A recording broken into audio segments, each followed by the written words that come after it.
Good afternoon. Good afternoon. What about? What's up with you? What about? Good to see you, my man. Hope everything is going great.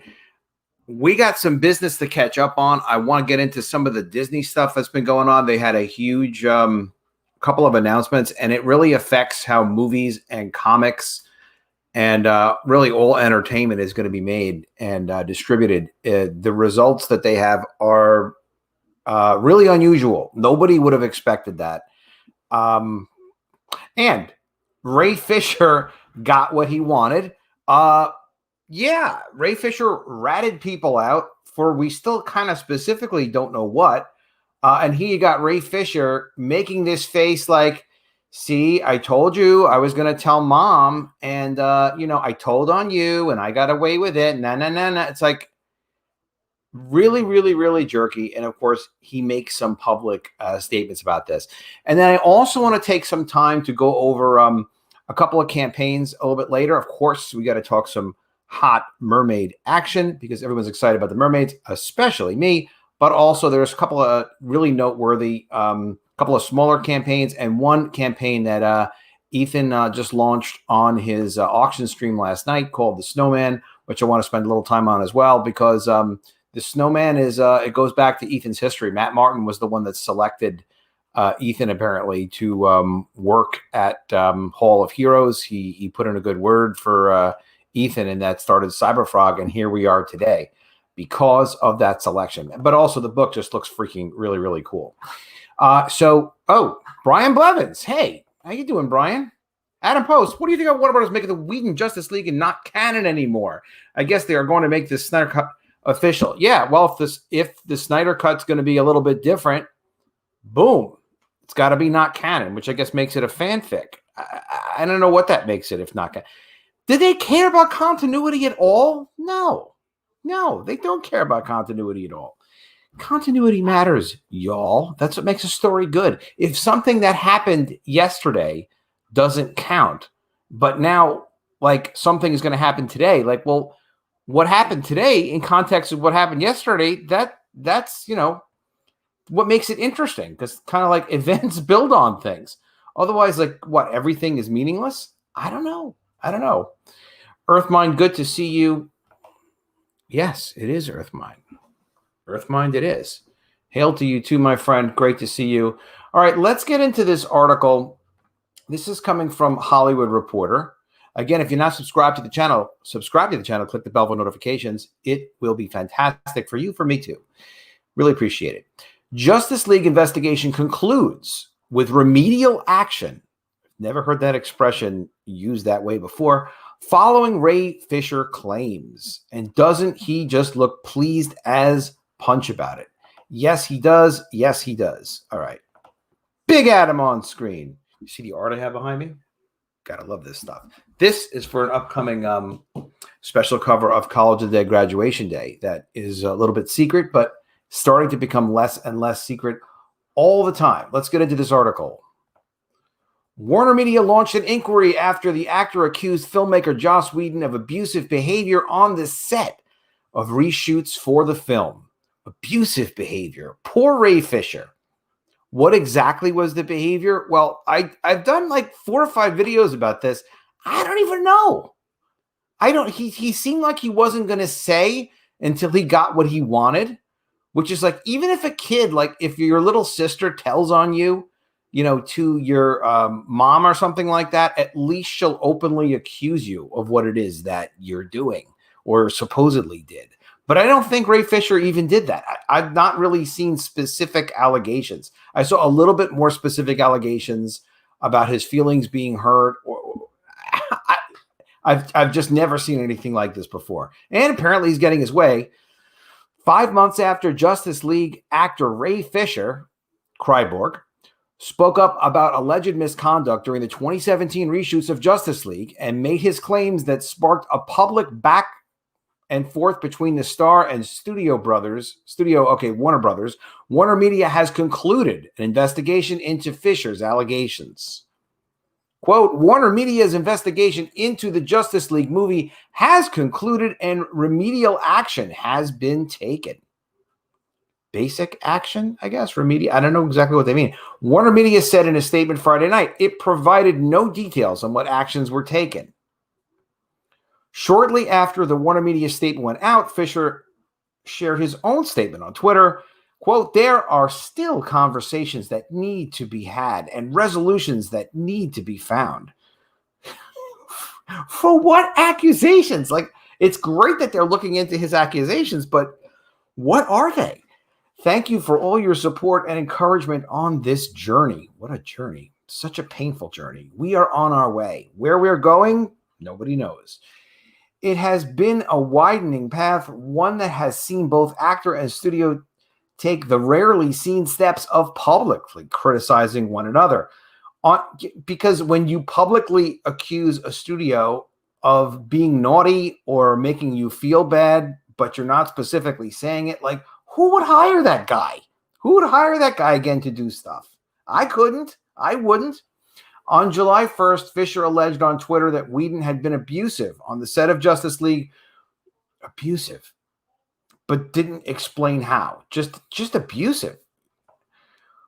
Which the filmmaker took over. Took over after Jack Snyder stepped down because of a family tragedy. So obviously Joss Whedon was thrown into a mess too. But what are you accusing him of? Fisher further claimed that producers Jeff Johns and John Berg enabled Whedon's alleged behavior. Whedon, Johns, and Berg had no comment. Well, that's what I would say. I would say no comment. I'd say, like, you know what? Accuse me of something and I'll give you a response. But you got to be specific. Warner Media opened an investigation into the claims, but on September 4th, Warner Brothers released a statement claiming Fisher was not cooperating with the third-party investigators looking into those allegations. Probably because the third-party investigators are like, okay, straight up, Ray, what are you accusing each of these people of? And you're going to have to, like, put it on the record, make an affidavit or something, like really make it official, accuse them specifically of something. However, Fisher denied this in a statement of his own. Fisher's Justice League co-star Jason Momoa, who has both Dune and an Aquaman sequel set with the studio, publicly backed Fisher in a blistering September 14th statement aimed at Warner's. On November 24th, Joss Whedon announced he was stepping down from The Nevers, a series he was working on with Warner Media HBO, saying in a statement, I'm genuinely exhausted and I'm stepping back to marshal my energy towards my own life, which is also at the brink of exciting change. Which everybody took to mean Warner Brothers fired him. I mean, that's, who believed that? Fisher, whenever people talk about, like, I need to spend time with my family, and hopefully I won't be saying this, but whenever people say that, that means, they don't want to admit what the problem is, and that's it. Fisher, meanwhile, has reprised his role as Cyborg, also Cyborg, as part of additional photography for Jack Snyder's Justice League, the 4-part miniseries debuting on HBO Max next year and touted as filmmaker Snyder's true vision for the film. Well, I mean, that makes sense. It is him doing it. On Friday, Fisher shared a statement he received when he was informed the investigation had concluded. I wonder if they gave him permission to do that, if he was like, well, I'm Ray Fisher. I can accuse anybody of nothing and get my way. So why not? Warner Media appreciates you having the courage to come forward and assist. This is just like a standard letter that they would give to anybody that made any kind of accusation, whether they agreed with it or not. And he included this. Warner Media appreciates you having the courage to come forward and assist the company with creating an inclusive and equitable work environment for its employees and partners. You understand, like, if anyone accused anyone of racism or sexual harassment or unfair treatment or being passed over for a job, whether or not they gave any credence to your claim, they would send this letter.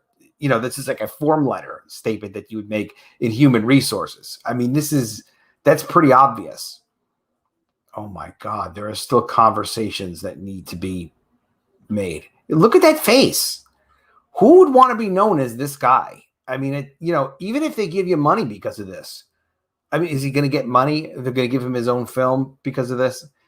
I did a video a few weeks ago or a month ago or whatnot, basically saying, Ray Fisher will probably win because, he's being very crafty about not specifically accusing anyone of anything because he's kind of waiting for the right opportunity. But if he can get what he wants without actually accusing anyone of anything, almost like, why not want to do it? Harry Top is repeating this comment about Gal Gadot, which, yes, she said whoever is not a feminist is a sexist. But, honestly, I don't even know what she means by feminist. She came from Israel. She was in their army. Does she mean like that women can have their own identity, like not 1950s, definition of women's role in the home versus men's role in the home? Should they not have gender roles? I don't know what she means by it. But that said, who knows?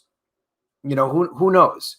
I would say I don't agree with Gal Gadot's politics if she's thinking like, hey, everyone should just follow whatever the next definition of feminism, which gets more and more radical. Like as the weeks and days go on, it gets more and more radical. So God only knows.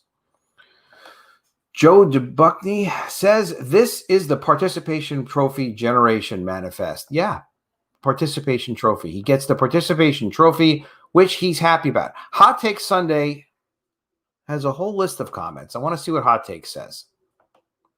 Harry, I'm with you, brother. I don't think the whole feminist comment is some. We need to know more what she means by that. But she's pretty, so who listens to what she says? Hot Takes Tuesdays. I still have no idea what they're supposed to have done. Yeah, me neither. The investigation's complete, and they still haven't told us. You're saying exactly the same thing that I'm saying. Like, they completed the investigation of what, of whom, saying what, and doing what to whom. Nobody knows, and apparently that's okay with them. They're happy with it. So look, Disney made a ton of announcements the other day on, it's pretty recent. So they made a ton of announcements. But the most interesting thing to me is what's going on with Disney Plus. And why, you ask? Well, why, I'll tell you.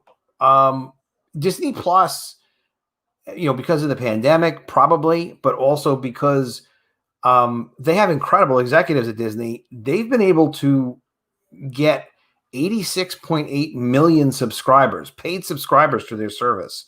But Kevin Mayer is this executive who was a vice president over at Disney, and then he left to go run TikTok. And then he recently just ran away from TikTok when the Trump administration went after TikTok, and he just was like, whoops, I'm getting out of here before they catch me. And it was pretty slick of Kevin Mayer. But oh my God, they did a good job of releasing Disney Plus. Seriously. And what this kind of means is there's going to be no more shared platforms that all major companies use to distribute their content. There may have some movie theaters or whatever, but the movie theaters are no longer nearly as important as streaming is. And they started from 0 streamers for Disney Plus to now having 86.8 million. That's a lot. Netflix has 180 million or 195 million now. They do. And this is international. But like half of Disney's subscribers are US based for Disney Plus. They're going to be expanding a lot more internationally. And with Netflix, it's a little bit less than half. So that's like amazing. That's amazing. So this is coming from CNBC. Disney unloads a slew of impressive Disney Plus announcements, announces a price hike. So this is what's going on with Disney's announcement. Disney's pulling out all the stops for its streaming services. On Thursday, the company revealed a slew of impressive Disney Plus announcements with over 100 movies and shows connected to franchises like Star Wars, Marvel, FX, and National Geographic. The company's newly minted strategy, which focuses heavily on its 1-year-old streaming service, changed the entire history of Disney, is all about quality, not volume. Disney's chairman and former CEO Bob Iger said during its Investor Day presentation. Iger, who left the helm of the company 9 months ago to focus on content, strangely right before the pandemic, like a week or two before the pandemic blew up in the U.S., Bob Iger is like, hey, I know I've been the CEO for 20 years, or I've been with Disney. He's been with Disney since before he was just at ABC. So he was the CEO for, 15 years or something like that. And he's like, hey, yeah, I'm just going to split. I'm just going to kind of step down right now. Even though he had said he was going to stay on after they acquired Fox because they were still integrating that $80 billion acquisition. So Iger, who left the helm 9 months ago to focus on content, which it was never his job in the first place, he wasn't a content guy, said quality holds value. During the presentation, Disney offered insight and updates about its trio of streaming services as well as its plan for theatrical releases. It also boosted estimates for its Disney Plus subscriber numbers, announced increased investment in original content, and reiterated that it will be profitable in 2024, meaning the streaming service will be profitable in 2024. The new shows in the Star Wars universe include featuring fan favorite characters. Ahsoka Tano were applauded by fans on social media during the announcement. 3 additional Marvel series were revealed, as well as holiday specials featuring the Guardian of the Galaxy. I don't know why people care about that. Disney has so with the Star Wars specials, basically they're going back to core Star Wars characters. That's the basic thing for it. Disney has tapped pop culture icons from in front of the camera and behind it for these projects for theatrical releases. Disney gets incredibly favorable coverage, by the way, from CNBC. Like even when Disney's announcing they're laying off 28,000 people, now 32,000 people, CNBC is always like letting them put out the sunniest light on whatever the perspective is of it. And it's amazing, but nowadays narrative is everything, whether it's politics or it's business. So, I mean, Tesla also, just always a positive narrative about Tesla, and Elon Musk just keeps going up, up, up. Notably, Lucasfilm has brought on Patty Jenkins, director of, as Harry would point out, Wonder Woman, to direct Rogue Squadron, a new Star Wars film due out in 2023. The company has a number of films slated for theaters in upcoming years, showcasing its continued commitment to movie theaters. Why is that a commitment to movie theaters? Because they could always do what HBO Max did. But yeah, they're going to make movies. Disney's been making movies for a while now. This includes 2 new Pixar films coming in 2022, a massive slate of Marvel movies, and even non-franchise films like Jungle Cruise. I don't even know what that is. CEO Bob Chapek acknowledged that Disney garnered about $13 billion at the global box office in 2019, calling that success not something to sneeze at. In fact, Disney had 7 films with more than $1 billion each that year. Chapek, who's their new CEO, from the theme parks division, said Disney's content strategy is about balance and meeting consumer demand. Of the around 100 projects that Disney shared to the public Thursday, about 80% are going directly to Disney Plus. Can you imagine 100 projects, so 80%, 80 or so of them going directly to Disney Plus? Disney Plus didn't even exist. When they announced Disney Plus, and they were launching it, people were concerned back in the day, like, well, isn't that going to like screw you up for all the licensing revenue you're getting on your back catalog from Netflix? And they were like, yeah, well, whatever. And they were right. Yeah, well, whatever. Because of the additional content, the company said it now expects to see between 230 and 260 million subscribers to Disney Plus by 2024. Additionally, Disney plans to increase the cost of the service to $7.99 from $6.99. I think they're doing that in March 2021. They're adding a dollar to it. So Disney Plus, it's cheaper than Netflix, but they're going to keep cranking up their prices as they add more content, and they'll get away with it. I mean, what else are you going to do? If you're into this content, that's where it's going to be. Disney executives have also said the company is set to reach peak losses in fiscal 2021, will achieve profitability by 2024. Additionally, the company plans to spend between $8 billion and $9 billion in 2024 as a result of spending more on its 5 core brands. Yeah, it says here 8 million, but I'm sure they mean billion. Here's a breakdown of the Disney share Thursday. Okay, this is the breakdown I want to go over. So Disney Plus now has 86.8 million subscribers. That's up from 73 million the company reported at the end of its fiscal fourth quarter, which basically is the last prior quarter. So they added 13 million subscribers in 3 months. Kareem Daniel, head of the company's new media and entertainment distribution group, revealed that Disney Plus will become home to 10 Marvel series, 10 Star Wars series, 15 live-action Disney animation and Pixar series, and 15 Disney live-action Disney animation and Pixar films. So they're going to put tons and tons of exclusive content on Disney Plus. And if any one of those are a hit, like The Mandalorian, they'll add a ton more subscribers. They have accomplished what they've accomplished in a year is pretty amazing because it's about half of what Netflix accomplished. It's about half of where Netflix is at now. Netflix was founded in 1997. 1997. So that's more than 20 years to develop and evolve Netflix and build their content for a streaming service. Disney has had a year, and all they did that was new basically was Mandalorian, which was a hit. So where's that going to be? Where's Disney Plus going to be compared to whatever Netflix is doing in a few years? They make some estimates and projections, but it's really pretty amazing, and it means it's so important to entertainment, direct to consumer.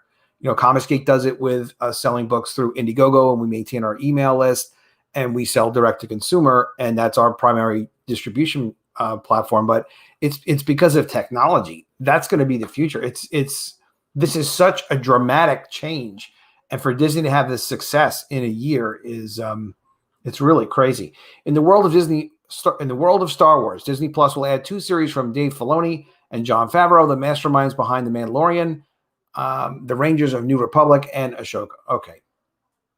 Yeah, so, if it's the same creative team and they have the same kind of budgets to work with, is Ahsoka going to be a hit? Yeah, it's probably going to be a massive hit. Good Lord. Impressive. All right, so there will also be a series called Lando that follows the smooth-talking Lando Calrissian from the original trilogy of films, as well as a series called The Acolyte.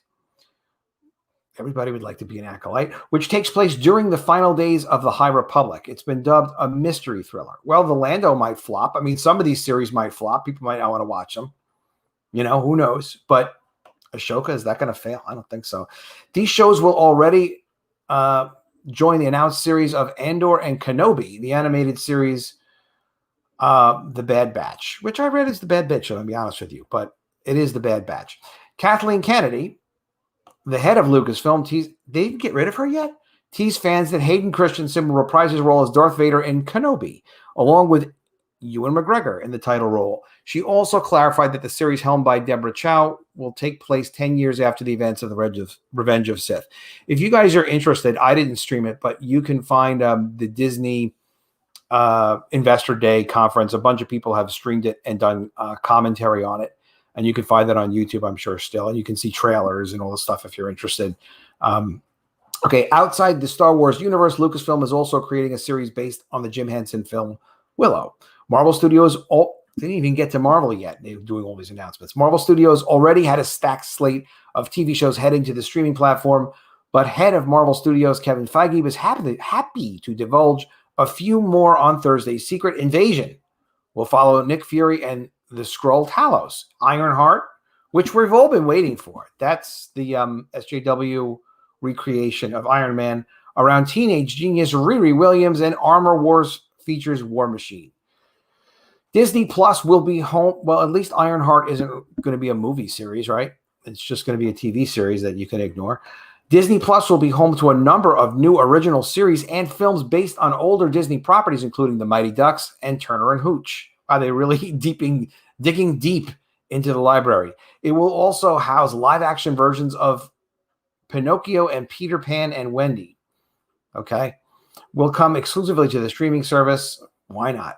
Disenchanted, a sequel to the film Enchanted, will also stream exclusively on Disney Plus, with Amy Adams returning as Giselle. Baby Yoda. That was a good idea. From Disney Animation comes a series featuring Baymax from Big Hero 6, a film I've never personally seen, as well as one based on characters from Zootopia. There will also be a musical comedy series based on Princess and the Frog and Moana. Well, maybe that'll be good. From Pixar, there will be series based on Up and Cars, and new original series called Win or Lose. The content slate for Disney Press is impressive and vast, but executives from the company reiterated through the course of the presentation that its strategy isn't about volume, it's about quality. It's also about entering new markets. Rebecca Campbell, Disney's head of international operations and direct-to-consumer, said the launch in Latin America was a strong success for the company, and Disney Plus will launch in Eastern Europe, South Korea, and Hong Kong in 2021. In Europe, Canada, and Australia, New Zealand, and Singapore will have Star integrated into the Disney Plus app, featuring starting February 23rd, 2021. In Europe, Disney is raising the price to €8.99 in the local equivalent in other markets as well. So they're increasing the prices in the Eurozone. Disney Plus is also adding an opt-in to mature content feature, which is important, which will allow older audiences to sign in and watch titles like Logan, Modern Family, and Atlanta. They needed that. So even prior to having this mature content on Disney Plus so that you could watch Logan, whatnot, they had half of Netflix's penetration that it took Netflix 20 years to get within 1 year in the United States. That is insane. That's amazing. The direct-to-consumer is everything now. Everything is direct-to-consumer. Everything else is ancillary. The company announced that it had struck a deal with Comcast to bring Disney Plus and ESPN Plus to the cable company's set-top boxes and platforms to reach more than 20 million Comcast cable internet customers. This is a thing with Disney Plus that they're so amazing at, that like AT&T and Warner Media are not good at with their HBO Max. Somehow, like, the Disney people are such deal makers. They launched Disney Plus with a deal with Verizon that was phenomenal for them. They got tons of subscribers because of that. Now they have other international deals, and you can hear that in their presentation if you listen to the Investor Day presentation. But here's a deal with Comcast to bring Disney Plus and ESPN Plus, because they have multiple streaming formats. ESPN Plus is obviously one for their sports, which is doing great for them too. And now with this deal with Comcast, they reached 20 million Comcast cable and internet customers, which is a competitor of theirs, Universal. So how they did that, I don't know. Paid them, I guess. At the box office, on the heels of rival Warner Brothers announcing that it will release 17 films on HBO Max and in theaters on the same day next year, analysts and investors are keen to see how Disney will maneuver through the uncertainty still poised by a global pandemic. Daniel said that a theatrical release will help establish franchises, something Disney has done well in the last decade with blockbusters from Marvel and Star Wars. Chapek echoed this sentiment as well. So the concept being a major theatrical release gives you a lot of exposure and attention when you're launching characters and titles. So, when there's a new Star Wars movie or a new Marvel movie, tens of millions of extra people, and maybe even beyond that, hundreds of millions of people are really exposed to your idea and your character. And that is very important for a theatrical release. But it's very important for the franchise character. It establishes the character franchise and it continues it. So if you look at what situation now Warner's is in, they control Batman, great franchise, Wonder Woman, they control a bunch of great superhero characters. But if they don't have a really successful direct-to-consumer outlet like Disney does with Disney Plus, they have HBO Max, and they really are struggling now with HBO Max. They don't have nearly as much power to be able to maintain the popularity of Batman, to maintain the popularity of Superman and Wonder Woman, whatever their franchises are, compared to Disney, which they have theatrical distribution. They haven't pissed those people off with movie theaters. They have Disney Plus and cable distribution. They have every type of distribution available, which is why with Netflix, like, they've had a couple of hits, but they haven't launched any really game-changing franchises, and hits tend to fade.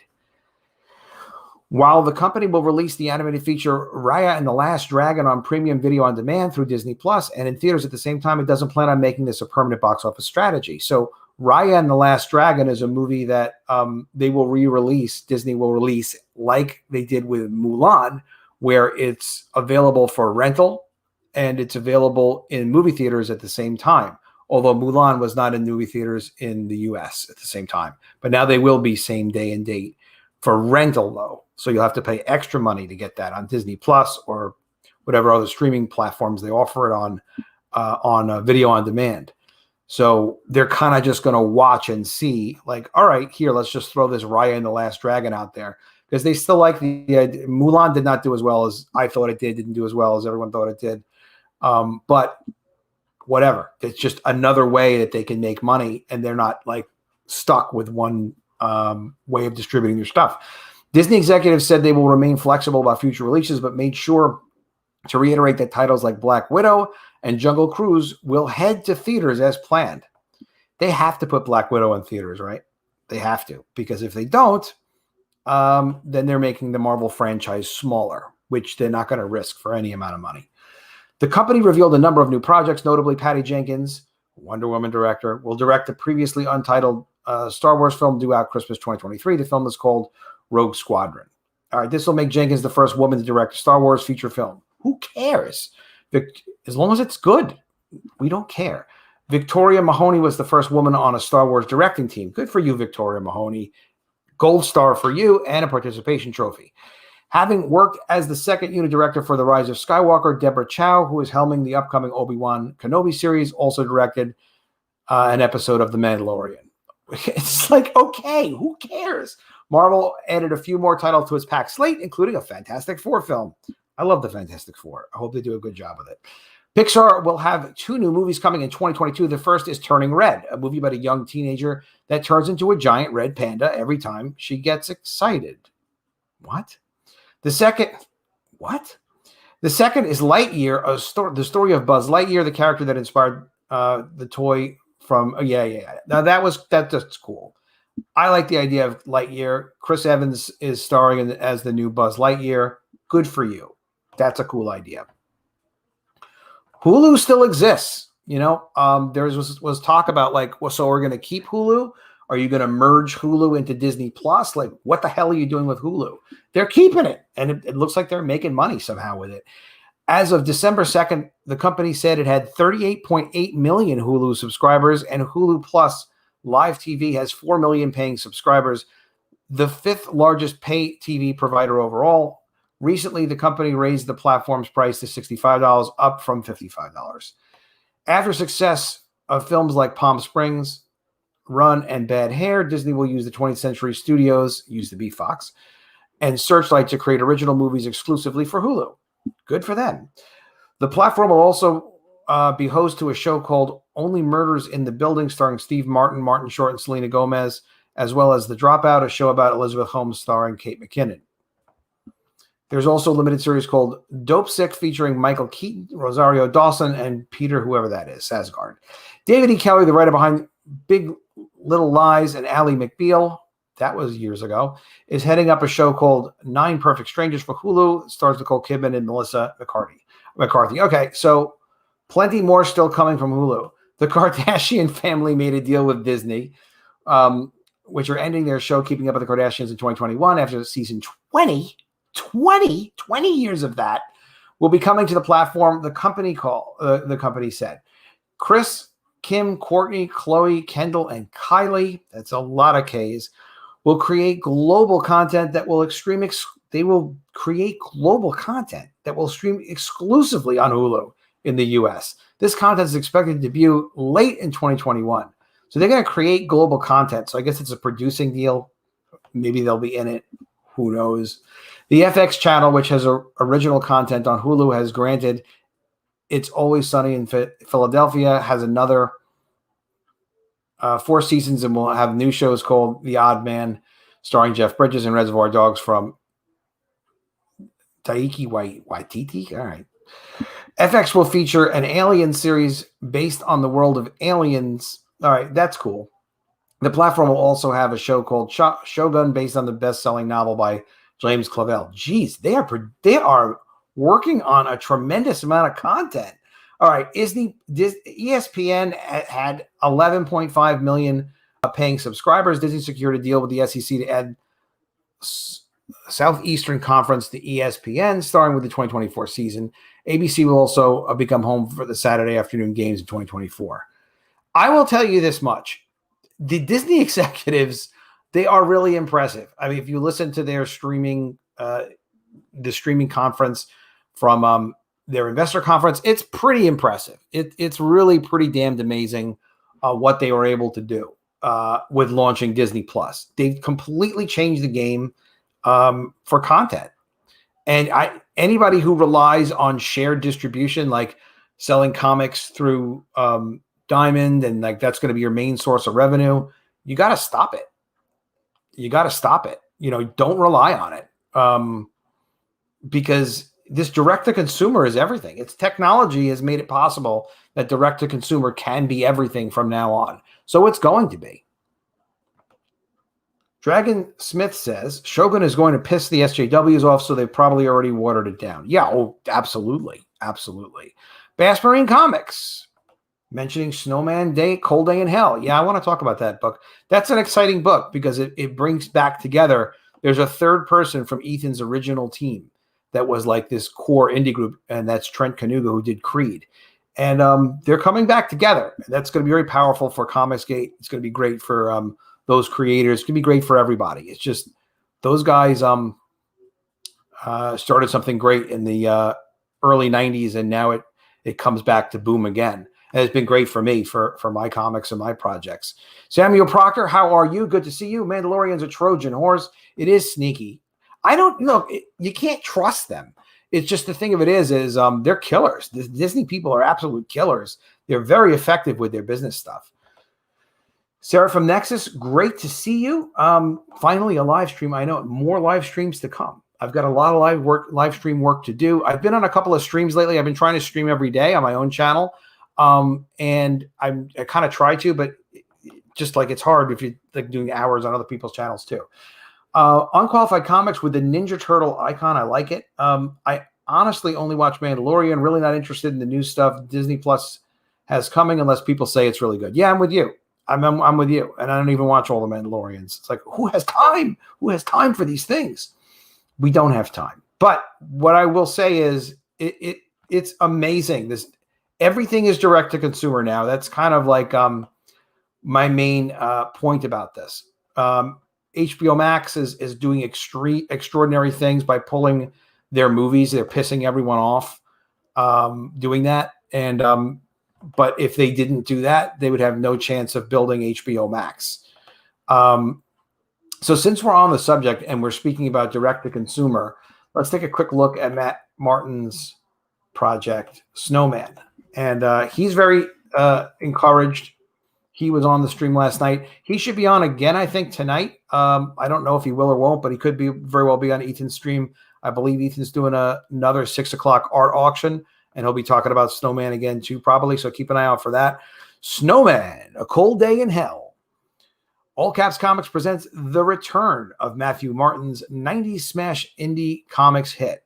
And this book came out after Creed did. Creed had no special advantages. It came out from the company Ethan was at, Hall of Heroes, and people just started. I was publishing back in the day. I was publishing Triumphant Comics at the time. People were talking about Creed this, Creed that. It really blew up. They really loved it. It was just like one of these small indie hits. And then Snowman came out like afterwards as from the guys who brought you Creed, kind of deal. But Matt stands on his own. He says Todd McFarlane is one of his biggest influences, and you can see that in his work. You can see it in his signature. This is one of their covers. And the story of Snowman is, okay, let's do it real quick. Daniel Elkhart is on a journey seeking the meaning of a dark vision that haunts his dreams. With his companion with his companion Samuel. I'm reading it wrong. It's because I refuse to get glasses. And you know what? I love you guys. I appreciate you guys. I know you have other things to do. Thanks for watching this stream. But I'm not getting glasses for you. They will discover a figure of vengeance and hatred they could have never imagined. Okay, I really read that terribly. A victim of a genocidal massacre has somehow returned from the dead and is carving a path of death across the heart of America, which we hope he gets onto the East and West Coast and leaves the heart of America alone. Driven by the echoes of silent screams, this is the story of a man once known as Black Dog. The one now forever known as the Snowman. The Snowman is a spirit, and he will do stuff to kill people as needed. The art is really good. The campaign started off as a black and white comic. However, it has already made its $20,000 stretch goal, so it's now going to be in full color. You can see Matt puts in a ridiculous amount of detail to all his work. Ridiculous meaning good. Look at that. That must have taken a long time. So the Snowman's kicking ass. The art is awesome. There was a 24-hour variant cover. I don't know if it's still available because I wasn't watching the time, but it might very well be. So you might want to check this one out quicker and sooner than later. And you're going to see a lot more color art. There's a lot of coloring starting to go on with the snowman now. This is going to get published and shipped and fulfilled by All Caps Comics. I like the sexy girl covers. And Ethan will be making sure that everybody gets it as promised. And there you can see the three of these guys together. Comic artists take business seriously. There's Ethan's with that haircut everybody loves. And you can kind of check it out. So check out Snowman on Indiegogo. It's a very cool looking project. It is. Oh, you know what? And the trailer is really quick, so we can play it. New from All Caps Comics, Snowman, A Cold Day in Hell. The victim of a genocidal massacre has somehow returned from the dead and is carving the path of death across the heart of America. Driven by the echoes of silent screams, this is the story of a man once known as Black Dog, the one now forever known as the Snowman. Snowman, A Cold Day in Hell, back it today, only on Indiegogo. Hey, how do you like that? Our own Don Chin, who has published a lot of stuff. He used to have Entity Press, Parody Press, a bunch of companies, and he published Snowman. I didn't know that. So we'll try to, see if we can get you on Ethan's stream with Matt. You guys can talk and stuff. Matt is just first getting on streams. He hasn't done a lot of them before, but that's very cool. That's very cool. So yeah, Snowman is doing well. So check it out. And just a couple of other smaller projects, a couple of hardworking guys who I want to get on a stream, but I just haven't gotten around to it yet. Tilt Part 2 is out from Doc Hogg. Doc already did Tilt Part 1 and shipped it. It's superheroes meet the Sopranos, and the Sopranos get whacked. I like the idea of them getting whacked. Is there more story for me to tell you about? So there will be an opportunity. Okay, let's first read what Doc wrote here. Hello and welcome to the campaign to fund Tilt 2. I always like people doing sequels when the first one comes out and it's successful like that. That's fantastic. Important note for the first-time backers of Tilt who did not get in on the first campaign, you will have the option of purchasing Tilt Part 1 as an add-on. Just select the perk you want, and at the next page, you will see the add-ons. So yeah, there are add-ons. The way that Indiegogo does that is you select the product that you want, and then they give you an opportunity to buy something else. They'll be like, hey, do you also want this? And if you do, you click yes, and then you can add it onto your order. You pay for it then, and usually the shipping is much cheaper that way too.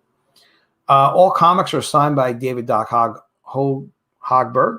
In addition, Lenore is very cool. She's been on Twitter forever. She's a cool artist.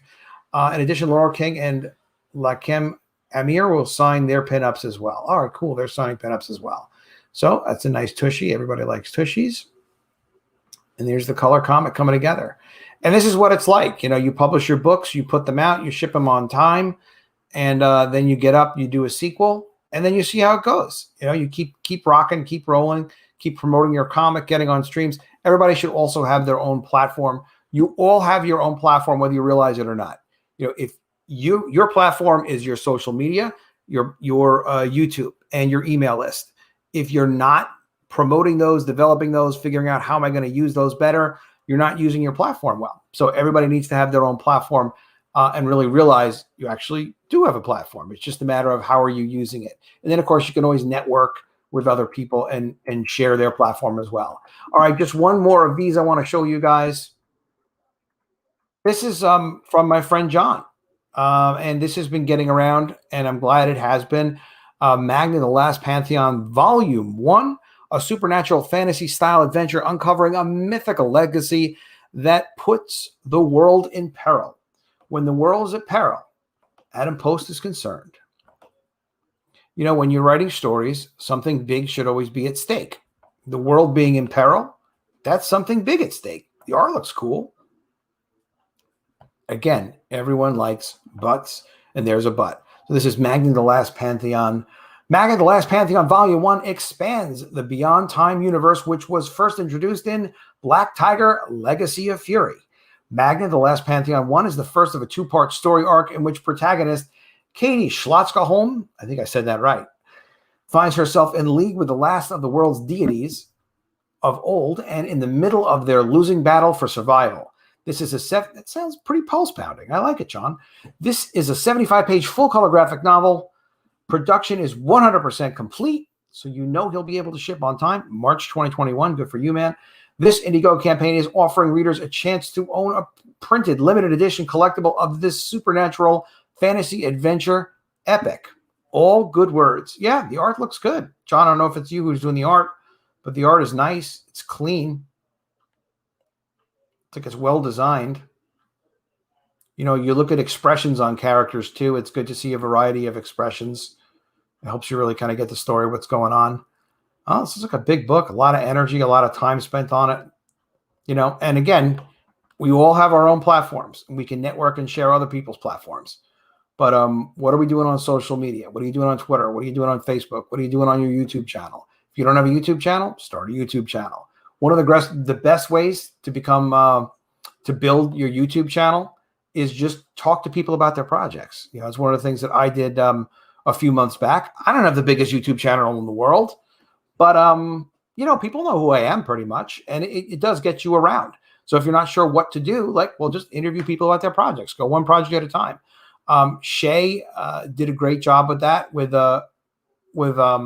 Cyborg Valkyrie, Shay the Red, and their Red Valkyrie YouTube channel is a pretty good sized channel, and everyone knows who the hell they are. So when they're hustling and bustling and putting projects out, you know, they've already got a more developed platform for doing that, and they've helped a lot of people. I've been on their channel. I've talked to Shay about being on for the Mermaids again as well, because she's fun to talk to and she always dresses up. She really puts in the effort. And I want to talk about this Captain Marvel story, which contradicts my story from the other day. Hey, I'm not perfect. I just read what's in front of me. You know what I mean? But let's see what some people are saying. Yep, that would be fun if Ethan wants you on. Of course Ethan wants you on. You know, it's all, it has all the pieces have to fly together, but we'll see what's up. Eric McIntyre reminds us that the 24-hour on Snowman is still available. That's cool. Those 24 hours do go up quick, though. So let's make sure that if you want it, you get a chance to get it. Eric McIntyre, John Harvey is awesome. I'm looking forward to Magna. Yep. Damn right. Damn right. Tilt Part 2, link from Bass Marine Comics. Thanks, Bass Marine, for putting out the stuff. Adam says he likes sexy lady covers, and that's why he made a sexy mermaid book. Check out Adam Post's The Mermaids. Absolutely. Check out my mermaids. Check out Adam Post. Check out my stories. And check out those books. You know, supporting those independent creators is part of building the future of COMICSGATE as well. You know, the people that put the work in. And everybody distinguishes themselves one way or another, you know, over time. You know, you can kind of do that. So just put your stuff out. All right, so Marvel made announcements, including Brie Larson. Let's talk about it. The other day, we were doing a rumor that she was kicked off of Captain Marvel. Hey, it is what it is. I don't know. I mean, I get it from Cosmic Book News. I suggest you get it from Cosmic Book News as well. Captain Marvel 2 includes Brie Larson, Iman Yalani, and, just with these names, Teyona Paris. All right, that one wasn't so hard. Teyona, yeah, okay. Kevin Feige made the cast announcement for Captain Marvel 2, which includes Brie Larson, Iman Yalani, and Teyona Paris. The news came Thursday during the Disney investor presentation, where Feige also announced a Secret Invasion Disney Plus series, which sounds like it will tie into Captain Marvel 2 as well. Kevin Feige announces Captain Marvel 2 cast and director. Feige confirms that Captain Marvel 2 will co-star Iman Yalani as Ms. Marvel. Oh, no. I didn't see that yet. That's going to be terrible. Okay, as Ms. Marvel, and also that Teyona Paris will play Monica Rambeau, who first shows up in WandaVision next month. The fact about Ms. Marvel is that her idol is Captain Marvel. Oh, my God. Well, they were talking about doing that with Spider-Man, where Spider-Man was going to fall in love. This is like a rumor from a year ago. Spider-Man would fall in love with Captain Marvel, and that would like further cement how amazing Captain Marvel is, that he'd have this crush on her. It sounds like they're not doing that, and thank God, because like that really would have been ridiculous. Now, Ms. Marvel saying her idol is Captain Marvel is stupid, but no one cares about Ms. Marvel anyway. So if they want to destroy Ms. Marvel and Captain Marvel at the same time, go for it.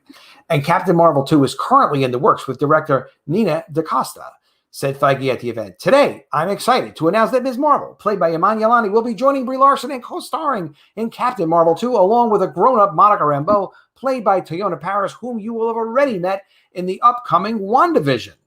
So you've got to watch the TV show, and you must subscribe to Disney Plus if you want the whole picture. So by now, you should be getting a sense of the interconnectedness that infuses all our storytelling. Yeah, it's infused all right. What else you got for us? Kevin Feige announces Secret Invasion. Secret Invasion will star the return of Samuel L. Jackson as Nick Fury, and Ben Mendelsohn returns as Talos from Spider-Man from Far From Home and Captain Marvel. Now, I want to talk about a couple of projects we haven't announced yet, said Feige. The first of which is Secret Invasion coming to Disney Plus. Samuel L. Jackson is back as Nick Fury, and Ben Mendelsohn from Captain Marvel returns as the Skrull. I like that Skrull guy. He was pretty cool. He was all right. I don't know. It's too bad because these are based on like such legendary, amazing characters, and they were doing so well, Marvel, there for a couple of years, and then this. Next to Civil War, Secret Invasion is arguably the biggest crossover comic event in the last 20 years, and we are bringing it to Disney Plus. It's all about a sect of Skrulls who have infiltrated every level of life on Earth. Oh, like the lizard people. Okay. Rumors surround Brie Larson and Captain Marvel. There is a big rumor that Disney isn't happy with Brie Larson. We talked about it the other day. Got some heat on that. With the possibility of the character being recast or removed from the MCU completely, so we'll have to keep an eye on things. Interestingly enough, with a rumor offers that a woman of color is going to play the new Captain Marvel, and we see Kevin Feige announce Teyonah Parris will be featured in Captain Marvel 2 as Monica Rambeau, who in the comics has gone by Captain Marvel. Now, they have a release date of November 11th, 2022. I'm sure we can wait for that one. Yeah, what they were talking about was that two funny things. The two ways they were potentially going to eventually get rid of Brie Larson was to just let her die as a hero fighting to save the planet or the universe or something in Captain Marvel 2, and then let Monica Rambeau take over as a woman of color to play Captain Marvel. Is that a good idea? I guess. You know, the other idea, which was pretty funny, was they were going to have Captain Marvel do something where she went back in time and then got stuck in time. But then, unfortunately, we'd be seeing probably for the next 50 or 100 years, little incidents of Captain Marvel popping up in our past, changing our past or something like that. So as long as the character dies, nobody cares how. It would just be great to let Brie Larson go on and do whatever it is that she needs to do and leave us far alone. Let me see what you guys are saying about that. What kind of comments do you guys have about that? Eric is not interested in Captain Marvel 2, but are you interested if it means the end, the absolute end of Brie Larson and the Marvel Universe? Then I think you would like that. I think you'd be interested in that. Bass Marine Comics says Tilt Part 2. Okay, yes. Very good for sharing the links. We appreciate you sharing the links. And speaking of links, it's about damn time to bring forth the rhythm and the rhyme. I want to make sure you guys have seen the new Mermaids trailer. Very important to me. Done by Ted Zagaro. Kicks major ass. Here we go.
And that is the Mermaids trailer. The Mermaids is my new full color series. And it is an epic mermaid fantasy. It's like Game of Thrones with mermaids. It is full color. It's 48 pages. It is completed, and we're going to be shipping this in April 2021. The campaign is doing nicely so far. We're at 666. It's almost evil. $6,665. 112 backers. 10 days remaining on the Mermaids. I'm going to do some more promotion of this. We'll get the word out a little bit more. I'm not sure if we're going to extend the campaign or not. So far, we've got 10 days left. And the Mermaids is one mermaid's journey from simple teacher to unbeatable warrior. Jana thought that she had nothing left to live for until she discovered a new purpose, revenge. It has full color covers by Jerry Gertrudia, who is an amazing artist. People say he has a Muka sort of thing going on. That's another one of his full color covers. This is by Javier Aranda, who did my College of the Dead artwork. And this is also by Javier Aranda. So we have 4 covers, and we have a making of book that's 100 pages. This is the interior of the book. The books are going to be about 8 by 10. They're going to be a little bit of an expanded size, so you can get to see the art big on the page, and it'll be looking really cool. I'm really, really happy with how all the test printed books are looking and stuff. This is, where is it? Here it is. It's one of my test printed books. Cover is pretty amazing. It's really good. And we've also got the making of book, which is 100 pages. It is black and white. It has the full layout of the full script and rough layouts of all the artwork in it. So 80 plus pages of that, and then 1 full page pinup of each of these amazing designs by Jerry Gertrudia. So there's another 20 of those in there as well. So it's really, really neat. And it also contains massive background information on all the characters in the Mermaids world. It 30 or more characters. We get a tremendous amount of development on it. And then you can get any of the covers individually. You can get them as add-ons as well. You can get the making of book as an add-on as well. So definitely check out the Mermaids. Share it on social media. That's a huge help when you do that too. I appreciate that. And definitely check it out. Check out those other campaigns as well. A lot of cool campaigns on Indiegogo now. And again, that Snowman campaign is pretty damned exciting. Let's see if there's anything else that just really kind of catches our interest here. Any other really cool stories that we haven't gotten into. Rob Liefeld doing 30 more 30th anniversary covers for Deadpool. Well, I mean, you know, anything else cool happening? Anything else exciting? I like comic book news. We're going to do this. Daredevil. Daredevil's like my favorite Marvel character because of Frank Miller. Daredevil's Charlie Cox is rumored for She-Hulk. Daredevil Charlie Cox is rumored for the Disney Plus Marvel She-Hulk series, which follows it. Said the Man Without Fear will be making his MCU debut in Spider-Man 3. I hope he does. Charlie Cox was great. He could play the Matt Murdock Daredevil from Frank Miller's vision. That's what I like. The rumor comes from YouTuber Grace Randolph, who says Charlie Cox will appear as Matt Murdock in Spider-Man 3 as the lawyer for Peter Parker, but is currently unknown if Cox will suit up as Daredevil. All right, so it's kind of halfway there. Maybe that's part of the whole drama of being interested in wanting to see She-Hulk, even though I don't really want to see She-Hulk. Grace says that She-Hulk Jennifer Walters was considered for Spider-Man 3 as Peter's lawyer, but that Feige feels Daredevil and Spider-Man having a big connection from the comics, and that Feige realizes that Charlie Cox's Daredevil has a huge fan following from the Netflix show. Yeah, of course, you're not just going to throw the She-Hulk in there as an attorney when you could use Daredevil. I mean, they had the whole Marvel team-up series. They have such a history, Daredevil and Spider-Man. Plus, they have, like, not equal powers, but they're sort of in the same world. Randolph says that Charlie Cox and Daredevil will then go on to appear in She-Hulk. Oh, which does make sense, as the titular character Jennifer Walters, the cousin to Bruce Banner, is also a lawyer. Maybe they can argue with each other as lawyers. Interestingly enough, Kevin Feige may have dropped a Daredevil hint for She-Hulk during the Marvel presentation held on Thursday, as Feige teased. And since Jennifer Walters is a lawyer who specializes specifically in superhero-oriented cases, you never know what Marvel characters are going to pop up from episode to episode. Yeah, I mean, that's a cheap way to get them in there. Here's the, but on the Marvel characters, if they're going to be like in court for some reason they're going to dress in their costume. I don't know how that's going to work. Here's a full quote from Feige at the Disney Investor Day presentation. Debuting for the first time in the MCU, She-Hulk is coming to Disney+. It's a series about a woman trying to navigate the world and be taken seriously as a working professional, despite the fact that she's well over 6'7" and green. Well, she would be given extra opportunities because of that. It's a very funny series being directed by Kate Corio and Anna Valea, who are both green and 6 feet 7 inches, so they would know. As I can officially confirm that She-Hulk Jennifer Walters will be played by the talented and Emmy Award-winning Titania Maslany. I never heard of her before. I'm also pleased to reveal the brilliant Tim Roth is returning as the Abomination, the character that was first introduced in the MCU in 2008's The Incredible Hulk. If that is not enough, Feige can confirm that the Hulk himself, Mark Ruffalo, will be appearing in the series as well.